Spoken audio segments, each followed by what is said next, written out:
हाय दोस्तों, मैं हूँ शिवानी कुमारी और आज मैं आपको 1200 मार्क्स एलएल इंग्लिश में जो आपका प्रोज सेक्शन से 9 चैप्टर है द अर्थ।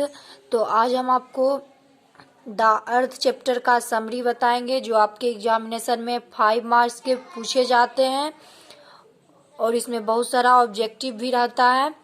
तो आइए देखते हैं आपको समरी कितना लाइन लिखना है वो भी हम बता देंगे और कैसे कैसे लिखना है वो भी बता देंगे ताकि आपको याद करने में बहुत ही आसानी होगा। ठीक है, आइए देखते हैं। 9th चैप्टर है आपका द अर्थ। द अर्थ का हिंदी पता ही होगा, धरती भी होता है, भूमि भी होता है, पृथ्वी भी होता है। तो आपको समरी में हिंदी नहीं लिखना है, सिर्फ आपको थर्ड समरी प्रोज सेक्शन से आएगा, थर्ड समरी पोएट्री सेक्शन से आएगा। तो आपको प्रोज सेक्शन का याद है प्रोज सेक्शन लिखिएगा, पोएट्री सेक्शन आएगा तो पोएट्री सेक्शन लिखिएगा। आपको जो याद रहेगा अच्छा से वो लिखिएगा। तो आप हेडिंग यहाँ दे दीजिएगा, ये नहीं कि आप द अर्थ आ गया एग्जाम में तो 9th चैप्टर कहते हैं 9 लिख दीजिएगा, वो सब नहीं लिखिएगा। जिसका आपको समरी लिखना है उसका हेडिंग दे दीजिएगा, द अर्थ या भारत इज माई होम, जो भी चैप्टर रहेगा वो हेडिंग दे दीजिएगा। उसके बाद हिंदी भी नहीं लिखना है, समरी भी नहीं लिखना है, सिर्फ द अर्थ दे दीजिएगा, फिर 1 लाइन गैप छोड़ दीजिएगा। उसके बाद यहाँ से लिखिएगा, ठीक है, लिखिएगा द अर्थ is a very beautiful chapter. देखिए सबसे आसान बात क्या है याद करने का। ऐसे भी कभी कहीं जा रहे हैं तो मन में सोच लिए द अर्थ जो है बहुत ही सुंदर चैप्टर है, तो उसका ट्रांसलेट कर दीजिएगा, बन जाएगा। और यदि वो ऐसे भी याद नहीं होता है आपको तो आप जैसे द अर्थ है, द अर्थ चैप्टर का ऑब्जेक्टिव याद कीजिए, 20-25 ऑब्जेक्टिव याद कीजिएगा, 10-15 लाइन लिखा जाएगा। ठीक है, तो आइए देखते हैं। द अर्थ is a very beautiful chapter. The अर्थ जो है एक बहुत ही सुंदर क्या है चैप्टर है। It has been composed by H E. Bates. और द अर्थ चैप्टर के जो राइटर हैं कौन है, एच.ई. विट्स। तो देखिए आपके एग्जामिनेशन में ऑब्जेक्टिव कैसे रहेगा, पूछेगा द अर्थ इज रिटन बाय तो एच.ई. विट्स। उसके बाद देखिए the given chapter is a short story. और द अर्थ जो चैप्टर है क्या है, शॉर्ट स्टोरी है। देखिए आपको यहाँ पूछेगा ऑब्जेक्टिव द अर्थ इज ए डैश, तो शॉर्ट स्टोरी। अभी समरी में ही ऑब्जेक्टिव हम बताते जा रहे हैं ताकि बाद में ऑब्जेक्टिव हम वीडियो डालेंगे तो आपको प्रॉब्लम ना हो कि ये ऑब्जेक्टिव हम नहीं जानते थे। ठीक है, देखिए Benjy was a simple minded person. Benji जो था एक सिंपल साधारण माइंड, साधारण दिमाग का आदमी था बेंजी। ठीक, उसके बाद देखिए Johnson was a tenant farmer. और जॉनसन जो था बेंजी के पिता थे। बेंजी ऑफ फादर कौन थे, तो जॉनसन थे। जॉनसन जो थे एक टेनेंट फार्मर थे, लेजी फार्मर थे। देखिए आपका ऑब्जेक्टिव यहाँ आएगा, देखिए Benjy was a dash minded person, तो सिंपल हो जाएगा। और पूछेगा Johnson was a dash farmer, tenant रहेगा टेनेंट मारिएगा, उसके बाद लेजी रहेगा तो लेजी मारिएगा, जो ऑप्शन रहेगा वैसे मारिएगा। ठीक है, देखिए बेंजीज फादर वाज ए प्रीचर। तो बेंजी के जो पिता थे, प्रीचर का मतलब होता है धार्मिक बात, तो वो ये सब बातें ज़्यादा किया करते थे।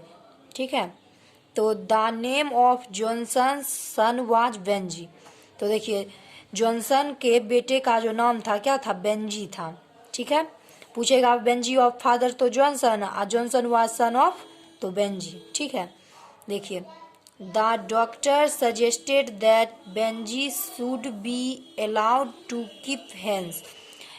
तो यहाँ देखिए बेंजी जो था सिंपल माइंडेड था, तो उसके पिताजी जो थे जॉनसन जो थे वो उसको डॉक्टर के पास ले जाते थे। तो डॉक्टर जो उनको सजेशन दिया कि बेंजी को मुर्गी पालन करना चाहिए, मतलब मुर्गी का दुकान खोलना चाहिए ताकि इसका दिमाग कुछ तेज हो जाएगा। ठीक है, आइए एट फर्स्ट बेंजी केप्ट 10-12। तो देखिए बेंजी जो था डॉक्टर का सजेशन लेने के बाद वह जब दुकान खोला मुर्गी का तो कितना मुर्गी था, तो 10-12। यह भी ऑब्जेक्टिव आ सकता है, at first Benji kept dash hence, तो 10-12। ठीक है, 10-12 मुर्गी लेके दुकान खोला था। ठीक है, उसके बाद देखिए Florence helped Benji in his hence work. और फ्लोरेंस जो थी लड़की का नाम है फ्लोरेंस, तो फ्लोरेंस जो थी बेंजी को हेंस वर्क मतलब मुर्गी का काम में मुर्गी फार्म जो वो खोला था ना, उसमें बहुत सारा हेल्प की थी बेंजी को फ्लोरेंस ने, ठीक है। Benji was married with Florence, और बेंजी जो था फ्लोरेंस से शादी करना चाहता था।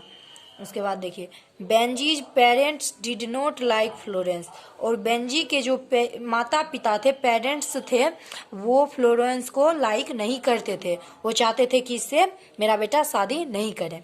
उसके बाद देखिए, यहाँ तक तो आपका फॉर्मेट हो गया, सारा का सारा ऑब्जेक्टिव ही है।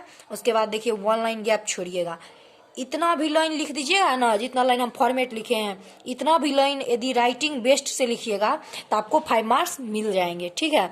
तो हम कुछ ज़्यादा बता देते हैं ताकि आपको ऑब्जेक्टिव में भी ज़्यादा अंक आ सके। तो देखिए, फॉर्मेट यहाँ तक लिखिएगा, वन लाइन गैप दीजिएगा। उसके बाद आइए देखते हैं। देखिए, H Bates was born in 95 England. H Bates जो थे उनका जन्म हुआ था 1905 ईस्वी में, कहाँ? इंग्लैंड में। देखिए, ये आपका ऑब्जेक्टिव ही है, पूछेगा H Bates was born in, तो ये नहीं देगा 1905, इंग्लैंड दे देगा। क्या कीजिएगा? तो इंग्लैंड लगाइएगा, या 1905 और इंग्लैंड दोनों देगा, तो जो ऑप्शन रहेगा वो दोनों मारिएगा, ठीक है। H Bates was died in 1974। H Bates जो थे उनकी मृत्यु कब हुई थी? तो 1974 ईस्वी में।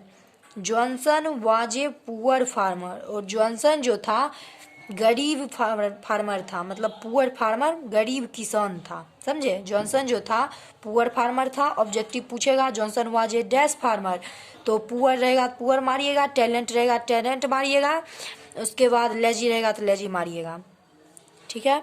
तो देखिए, Benjy was allowed senders, Benjy was allowed to keep hens, तो बेंजी जो था दुकान खोला किसका? तो मुर्गी पालन का। उसके बाद देखिए, बेंजी परकास्ट लैंड फ्रॉम सेंडर्स, तो बेंजी जो था मुर्गी दुकान खोलने के बाद, मुर्गी फार्म खोलने के बाद वह जमीन लिया, किससे लिया? तो सेंडर से लिया, ठीक है। ऑब्जेक्टिव ही सारा है। Benjy left school at the age of 14, Benjy जो था जब उसकी उम्र 14 ईयर्स हो गया, 14 साल का वो हो गया, तो स्कूल जाना छोड़ दिया, ठीक है। देखिए, Benji started the business of hence, उसके बाद वो बिजनेस किसका करने लगा? हेंस का बिजनेस करने लगा।